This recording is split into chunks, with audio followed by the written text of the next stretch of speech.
At this point, I've done all of my internal edits, and what I want to do next is make sure the cadence, the rhythm from each soundbite to the next sounds natural. So I'm just going to listen to this, playing it, listening for anything that sounds unnatural, and I'm going to fix that. So as I listen to this, what I want to do is zoom in on the area between sound bites, and if anything needs any tweaking, I'm going to click and drag on the soundbites title bar. That's this up here. I'm avoiding these two lines. I'm clicking and dragging, and if everything is working the way it should be, hopefully I have a little bit of pad going from this soundbite to this one. See how they kind of overlap a little bit when I'm zoomed in?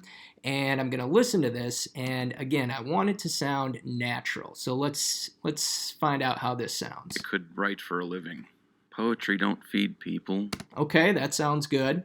But if we have a situation where the sound bites are a little too close together, like if we had something kind of like this going on, let's give this a listen. Glad to be here. I'm here to get a job. To be here. I'm here to get a job. That doesn't sound very natural. So in that case, I'm going to zoom in, and I'm listening to this. Good to be here. I'm here to get a job.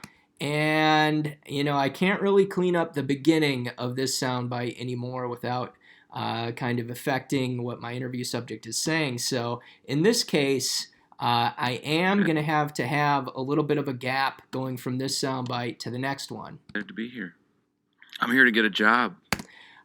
Because the rhythm really matters going from this one to this one. Now, I can't just have a gap there. That is dead audio. So what I need to do is bring in my ambient sound. I'm going to bring that in, click and drag that, put that on track 3, and that creates basically a little patch. When we go from this soundbite to this one, we're hearing the audio, the ambient sound of the room as we go between these two sound bites. So excited to be here. I'm here to get a job. And you can lay that ambient sound down across the bottom, but you can see I still need a little bit more at the end here. So I can bring it in again, because in this case it's just room tone. There's nothing actually going on, nothing happening in the ambient sound. And I'm going to click and drag it to pare it down so it's flush with the end of my last sound bite here. So that is working with the cadence of the sound bites. I'm going to give that a file save as well. So yeah.